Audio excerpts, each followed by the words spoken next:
अस्सलाम वालेकुम नाज़रीन, गुलिस्तान न्यूज देख रहे हैं आप। शाम के 6 बज चुके हैं। न्यूज एट 6 के साथ मैं हूं ज़ुहुल उलाबी। नाज़रीन, न्यूज एट 6 की शुरुआत करेंगे, लेकिन उससे पहले न्यूज एक्सप्रेस की 10 बड़ी खबरों पर एक नजर। वज़ीर-ए-आज़म नरेंद्र मोदी ने अपनी काबीना समेत इस्तीफा दे दिया है। वो फिलहाल अब कायम मुकाम वज़ीर-ए-आज़म होंगे। वज़ीर-ए-आज़म ने आज सदर जमहूरिया हिंद द्रौपदी मुर्मू से मुलाकात की और इस्तीफा पेश किया। वज़ीर-ए-आज़म ने यूनियन काउंसिल के साथ इस्तीफा दे दिया। सदर ने इस्तीफा कबूल कर लिया और वज़ीर-ए-आज़म और यूनियन काउंसिल ऑफ मिनिस्टर्स से दरख्वास्त की कि वो नई हुकूमत के क़याम तक अपने ओहदे पर बरकरार रहे। नेशनल डेमोक्रेटिक अलायंस एनडीए की हुकूमत की तश्कील को लेकर हलचल तेज हो गई है। मालूमात के मुताबिक हलफबरदारी की तकरीब 8 जून को मुनक़द की जाएगी, जिस दौरान वज़ीर-ए-आज़म नरेंद्र मोदी तीसरी बार वज़ीर-ए-आज़म के बतौर हलफ लेंगे।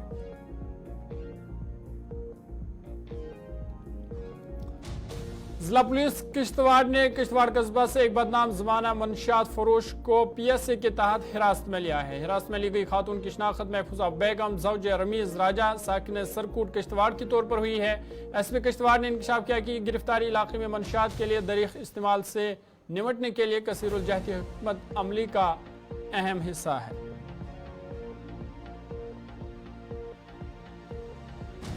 जम्मू कश्मीर के साबिक वज़ीर आला और पीडीपी सदर महबूबा मुफ्ती ने जनूबी कश्मीर के पुलवामा जिला के एक नौजवान की हिरासत में मौत की गैर जानिबदाराना तहकीकात का मुतालबा किया है। महबूबा मुफ्ती ने समाजी राब्ता एक्स पर लिखा, मंशियात केस के इल्जाम में एयाज अहमद नामी एक पुलवामा का नौजवान पुलिस की हिरासत में फोत हो गया, जबकि दूसरा शख्स बादामी बाग के 20 अस्पताल में जिंदगी और मौत की जंग लड़ रहा है। महबूबा मुफ्ती ने मजीद कहा कि इम्तियाज के एहलखाना का दावा है कि पूछगछ के दौरान इसे शदीद चोटें आई। सच्चाई को सामने लाने के लिए गैर जानिबदाराना तहकीकात शुरू की जानी चाहिए।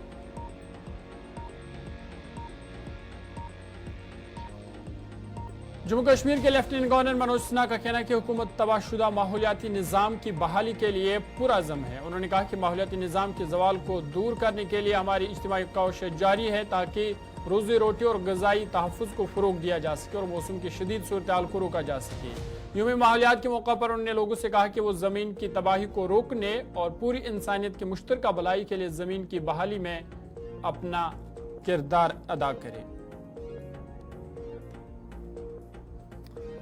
वादी के सैयदी मुकाम गुलमर्ग में आतिशबाजी का एक वाक़ा पेश आया, जिस दौरान एक पहाड़ी के ऊपर वाक़ा एक मंदिर आज आला सुबह आग में जलकर खाकस्तर हो गया। ज़राए का कहना है कि आज सुबह अचानक से मंदिर में आग नुमदार हुई, जिसने भयानक शक्ल इख्तियार करते हुए पूरे मंदिर को अपनी लपेट में ले लिया।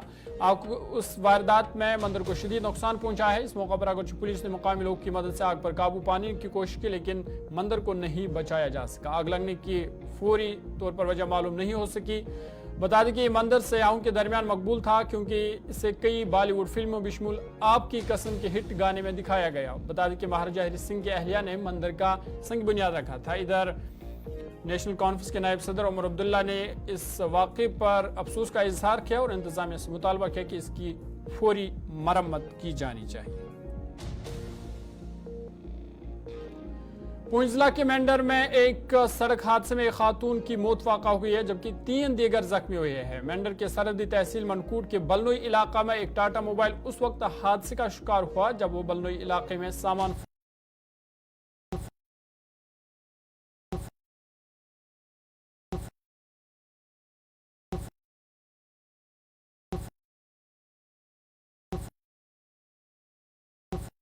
महनाज अख्तर और सहीला कौसर के तौर पर हुई है, जबकि जामा खातून की शनाख्त लाल जान के तौर पर हुई है, जो कि बलनोई की रहने वाली है।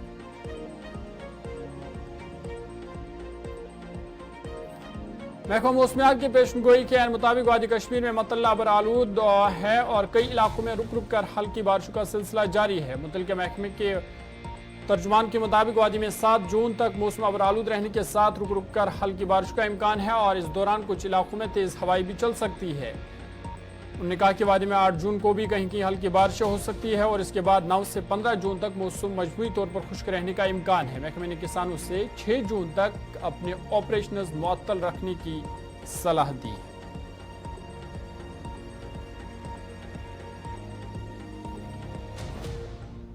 बाईस रुकनी ट्रैकिंग टीम, जिसमें कर्नाटक के 18 अरकान, महाराष्ट्र के एक रुकन और 3 मकामी गाइड शामिल थे, उत्तराखंड के ट्रैकर माला सलाक कशकिलियां सस्तर ताल ट्रैक के लिए रवाना हुए थे, जहां ट्रैकिंग टीम कि 4 अफराद खराब मौसम की वजह से हलाक हो गए हैं। मजीद 4 ट्रैकरों की मौत की खबर भी सामने आई है, जबकि बहुत से ट्रैकर रास्ते में फंसे हुए हैं। सहस्तर ताल ट्रैक पर जाने वाले 22 रुकनी ट्रैकिंग ग्रुप के 8 अरकान के खराब मौसम की वजह से मौत की इतला मिली है। बाकी अरकान के इस बुलंद हिमालयी ट्रैक रूट में फंस जाने की भी इतला है। जैसी इंतजामिया को वाकई इतला मिली, उन्होंने सुबह एक टीम भेजी ताकि फंसे हुए ट्रैकरों को वहां से निकाला जा सके। मक्का मुकरमा में इंतजामिया ने हज सीजन के दौरान गर्मी की शिद्दत के पेश नजर आज़मीन को हिदायत जारी की है। एशियाई ममालिक की तरह अरब ममालिक में भी गर्मी की लपेट में है, जहां सऊदी अरब में हज सीजन के दौरान शदीद गर्मी पड़ रही है। हज मिशन अब्दुल वहाब सुमरू ने आज़मीन हज को गर्मी की सख्ती से निपटने के लिए चंद हिदायत जारी की है। डीजी हज ने आज़मीन हज को ज्यादा पानी पीकर हाइड्रेशन को बरकरार रखने और चीनी वाली मशरूबात के ज्यादा इस्तेमाल से गुरेज करने की हिदायत की है। इसके अलावा आज़मीन हज को मास्क, छतरी और धूप की ऐनक इस्तेमाल करने को भी कहा गया है।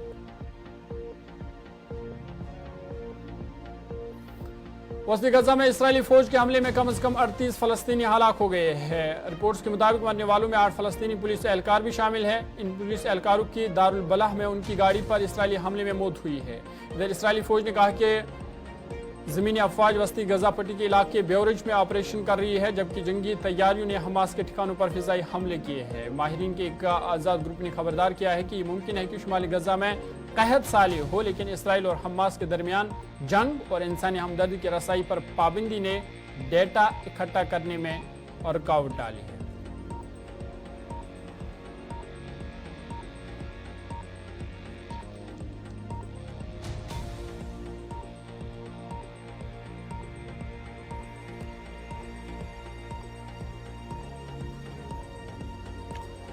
चलिए टॉप 10 के भी बाद सीधा खबरों पर चलेंगे और इस वक्त की बड़ी और अहम खबर दिल्ली से, जहां पे दिल्ली में दारुल हुकूमत दिल्ली पर सबकी नजरें हैं, क्योंकि हुकूमत साजी के हवाले से कोशिशें तेज हुई है।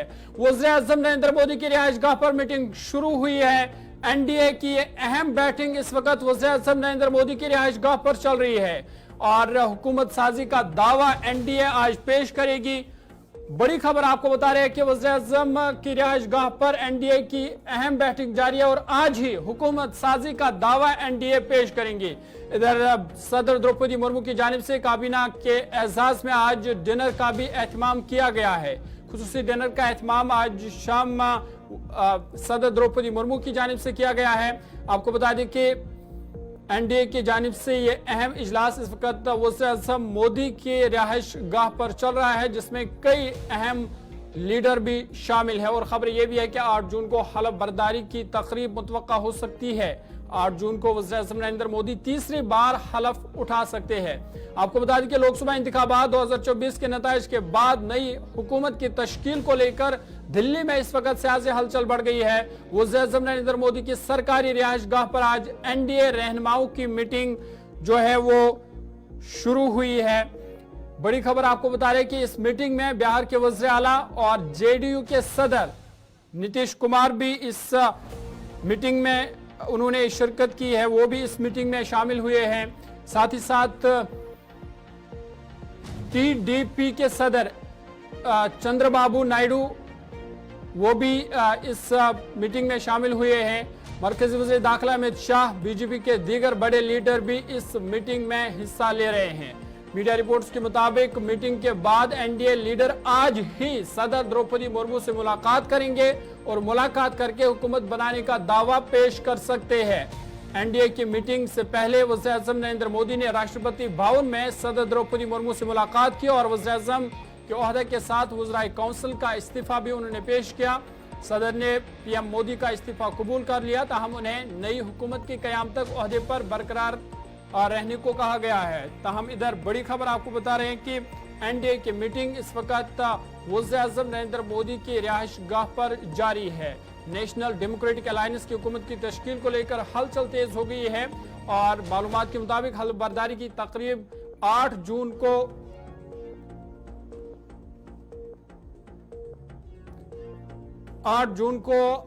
हलफ बर्दारी की तकरीब हो सकती है। वज़ीर-ए-आज़म नरेंद्र मोदी हलफ लेंगे। इस दौरान काबीना की तश्कील के हवाले से भी बातचीत होगी। आपको बता दें कि अहम मीटिंग इस वक्त वज़ीर-ए-आज़म नरेंद्र मोदी की रिहाइशगाह पर जारी है, जहां पे कई भारतीय जनता पार्टी के सीनियर लीडर और दीगर जो इंडिया अलायंस एनडीए जो है, जो शराकतदार है एनडीए की अलायंस पार्टी जो है, उनके रहनुमा भी इस मीटिंग में शामिल हुए हैं।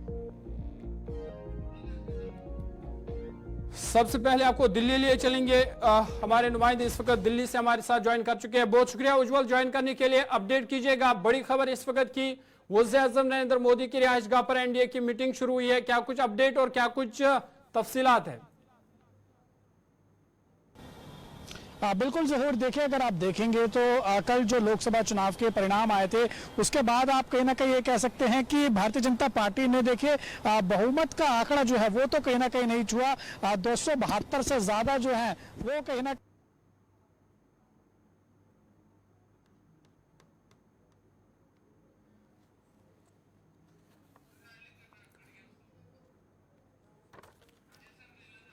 चलिए उज्जवल से हम दोबारा जुड़ने की कोशिश करेंगे। आपको बता दें कि बड़ी और अहम खबर आपको बता रहे हैं कि इस वक्त दिल्ली में सियासी हलचल तेज है।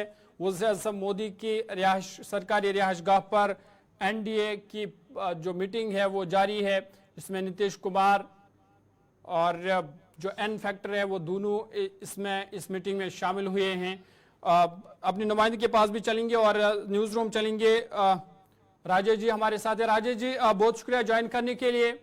जिस तरह से हम देख रहे हैं कि इस बार जो भारतीय जनता पार्टी है, जो 272 का जो जादुई आंकड़ा था वो इस बार वो कामयाब वहां पे नहीं हुए, उन्होंने वो आंकड़ा पार नहीं किया। तो जरूरी है इस बार कि वो अलायंस पार्टी जो है उनको साथ लेकर चले। किस तरह से आप इसको देख रहे हैं? बिल्कुल जहूर, 292 सीटें लेकर एनडीए गठबंधन जो है वो सत्ता पर फिर से काबिज होने जा रहा है।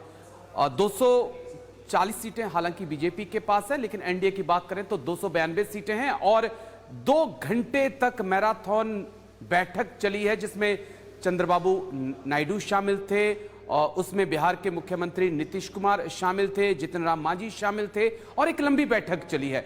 बैठक में किस प्रकार से मोल तोल हुए हैं, क्या मंत्रालय किसको चाहिए, इस पर बात हुई है, लंबी बातचीत हुई है। नीतीश कुमार इस खेल के पुराने खिलाड़ी हैं, क्योंकि उनका इतिहास ही ऐसा रहा है कि वो पासा पलट देते हैं, लेकिन वो पासा तभी पलटते हैं जब उनको अपना फायदा नजर आता है। दूसरी तरफ जो है चंद्रबाबू नायडू, वो बहुत अहम किरदार हैं इस वक्त एनडीए के लिए। अगर मोदी जी को फिर से सत्ता में आना है तो चंद्रबाबू नायडू को साथ में लेना होगा, लेकिन उन्होंने भी अपनी तरफ से अपनी डिमांडें साफ तौर पर प्रधानमंत्री मोदी और बीजेपी के सामने रख दी हैं। अब कौन कौन सी डिमांड है जिसके ऊपर बातचीत हुई है वो तो सब कुछ अंदर था, लेकिन इतना जरूर है कि दोनों ही बड़े दल हैं और दोनों की ही बीजेपी को बहुत ज्यादा जरूरत है और दोनों इस बात पर सहमत हो गए हैं 2 घंटे की मैराथन मीटिंग के बाद कि प्रधानमंत्री मोदी ही 8 तारीख को शपथ ले सकते हैं, वही प्रधानमंत्री का चेहरा होंगे। यहां तक कि नीतीश कुमार ने यह भी कहा कि बाहर निकलते ही बैठक से कि सरकार बनाने में देरी ना हो। तो ये जो अहम अपडेट आ रही है और उसके बाद खबर यह है कि अब नीतीश कुमार की बात करें, चंद्रबाबू नायडू की बात करें या दूसरे एनडीए के घटक दल के नेताओं की बात करें, वो सब राष्ट्रपति भवन की तरफ रवाना हुए हैं समर्थन पत्र देने के लिए। जहूर राजेश जी, मैं आप बने रहेगा हमारे साथ, दोबारा आपके पास आऊंगा, लेकिन पहले दिल्ली चलेंगे। हमारे नुमाइंदे दोबारा हमारे साथ ज्वाइन कर चुके हैं। उज्जवल, अपडेट कीजिएगा, मीटिंग के हवाले से खबरें आ रही है कि मीटिंग खत्म हुई है, क्या कुछ इस मीटिंग से सामने निकल करके आया है? बिल्कुल जरूर, देखिए जिस तरीके से हमारे सहयोगी राजेश जानकारी दे रहे थे, काफी महत्वपूर्ण लंबी मीटिंग जो है वो कहीं ना कहीं चली थी और उसके बाद बाहर जो है वो तमाम नेता निकल चुके हैं और आज ही देखिए कहीं ना कहीं जो है वो सरकार बनाने का दावा जो है वो पेश किया जा सकता है। जो राजेश जिस तरीके से जानकारी दे रहे थे कि नीतीश कुमार ने भी बोला है कि सरकार बनाने में अब देरी नहीं होनी चाहिए, टीडीपी भी एक बहुत महत्वपूर्ण भूमिका जो है वो कहीं ना कहीं निभाएगी सरकार बनाने में। और देखिए जो सूत्रों के हवाले से खबर है वो ये है कि चंद्रबाबू नायडू ने तकरीबन 5 से 6 जो है वो कहीं ना कहीं जो मंत्रालय है उनके लिए अपने जो है जो सांसद है उनके लिए सिफारिश रखी और इसके साथ साथ स्पीकर यानी लोकसभा स्पीकर की भी एक जो मांग है वो चंद्रबाबू नायडू की तरफ से की गई है। ये जो जानकारी है देखिए ये बाहर निकल कर आई है। उसके बाद देखिए अब जो है वो सारे नेता बाहर आगे बढ़ चुके हैं और हो सकता है कि आज ही जो है वो जो कहीं ना कहीं सरकार बनाने का जो दावा है वो पेश किया जा सकता है। और देखिए दिल्ली में आज बहुत बड़ा दिन है क्योंकि आज दोनों ही जो इंपॉर्टेंट विपक्षी दल हैं, चाहे वो इंडिया गठबंधन हो चाहे वो एनडीए का दल हो जो कि मौजूदा सत्ता में है, दोनों ही कहीं ना कहीं चाहते हैं कि जो है वो सरकार बनाने का दावा जो है कहीं ना कहीं पेश किया जा सके। देखिए इंडिया गठबंधन को अगर आप देखेंगे हालांकि वो बहुत पीछे दिखाई दे रहे हैं। जो सरकार बनाने का दावा पेश किया जाना है 272 का जादुई आंकड़ा है वो उससे काफी दूर है, 234 ही उनके पास सीटें हैं। लेकिन खड़गे के घर पर जो कि कांग्रेस के राष्ट्रीय अध्यक्ष मल्लिकार्जुन खड़गे तकरीबन 6 बजे के आसपास का समय था जब वहां पर जो है वो बैठक शुरू हो चुकी है और अखिलेश यादव हो चाहे कल्पना सोरेन हो चंपई सोरेन हो और तमाम जितने भी इंडिया ब्लॉक के बड़े नेता हो चाहे देखिए अभिषेक बनर्जी हो वो भी टीएमसी की तरफ से वहां पर पहुंचे हैं। तो ये बड़े जो चेहरे हैं वो आज जो है इंडिया गठबंधन के लिए बैठक कर रहे हैं और वो भी अपनी रणनीति पर चर्चा करेंगे और टीडीपी और जो है जेडीयू को साथ लेने की भी कहीं ना कहीं जो है वो कवायद। उज्ज्वल जब हम एनडीए की बात करते हैं तो जिस तरह से आज नीतीश कुमार और चंद्रबाबू नायडू कहीं ना कहीं किंग मेकर के तौर पर इस वक्त उभर रहे हैं, तो जो इनके डिमांड्स थी कि स्पीकर का ओहदा इनको दिया जाए या जो मिनिस्टर्स थे मरकज में और मिनिस्टर ऑफ स्टेट, तो क्या ये माना जाए कि कहीं ना कहीं बीजेपी ने इनकी ये तमाम जो मुतालबात थे ये पूरे किए हैं और अब कहीं ना कहीं एनडीए जो है वो हुकूमत साजी का दावा कर सकता है? बिल्कुल देखिए जो अभी जो सूत्रों के हवाले से खबर आ रही है जहूर वो तकरीबन 7:45 के आसपास का समय जो है वो मांगा गया है। जितने भी जो लीडर्स हैं एनडीए के वो आगे बढ़ रहे हैं और आज ही सरकार बनाने का दावा जो है वो पेश कर सकते हैं। जैसे कि हम दर्शकों को जानकारी दे रहे हैं टीडीपी की तरफ से चंद्रबाबू नायडू की तरफ से 6 मंत्रालय मांगे गए हैं और साथ ही लोकसभा स्पीकर की भी जो डिमांड है वो कहीं ना कहीं की गई है। तो ये बहुत बड़ी एक अपडेट है और आज अगर देखिए सरकार बनाने का दावा जो है वो पेश कर सकते हैं तो प्रधानमंत्री नरेंद्र मोदी 8 जून को जो है एक बार फिर से तीसरी बार आप ये कह सकते हैं कि देश के प्रधानमंत्री के लिए शपथ ग्रहण करेंगे और तीसरी बार देश में जो है वो भाजपा की और एनडीए की सरकार जो है एक बार फिर से अस्तित्व में आ जाएगी। लेकिन अभी देखिए जो यही है कि क्या वो सरकार बनाने का दावा पेश करेंगे क्योंकि सूत्रों के हवाले से अभी यही खबर आ रही है कि 7:45 के आसपास का समय जो है वो मांगा गया है और उनको समय मिल भी गया है और राष्ट्रपति भवन जो है वो जाएंगे और वहां पर जो है जो द्रौपदी मुर्मू है राष्ट्रपति उनके सामने जो है सरकार बनाने का दावा पेश कर सकते हैं।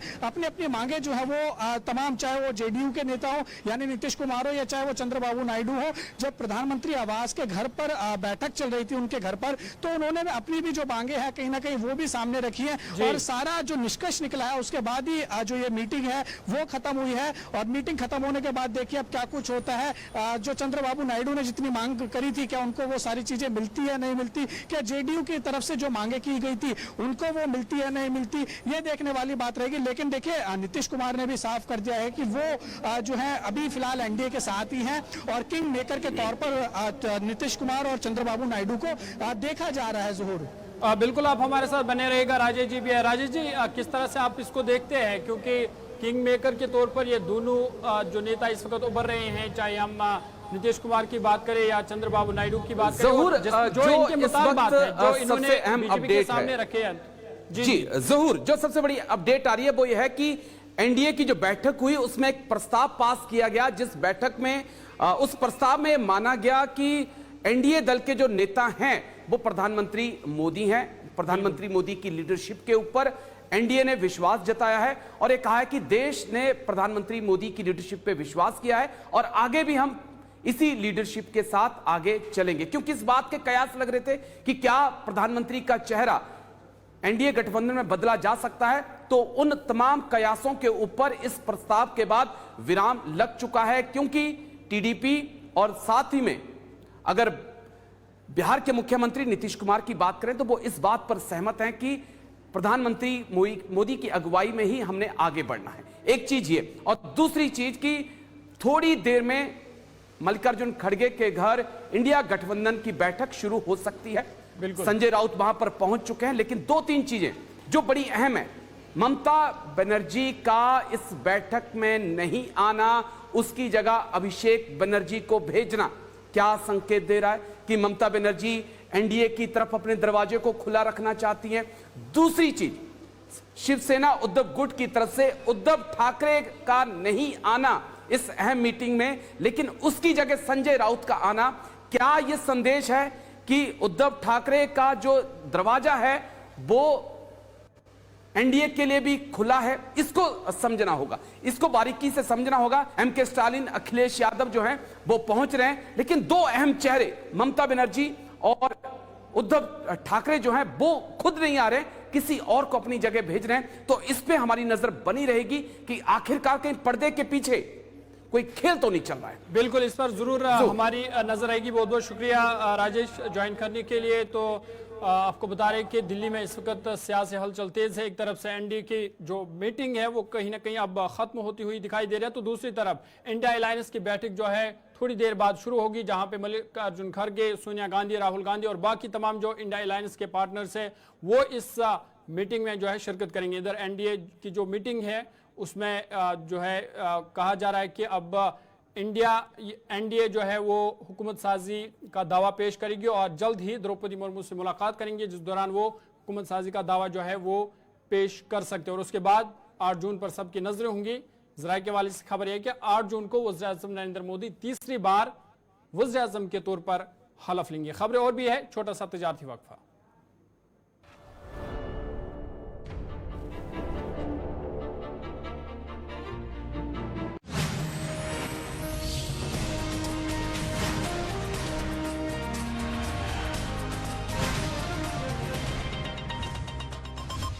This program is sponsored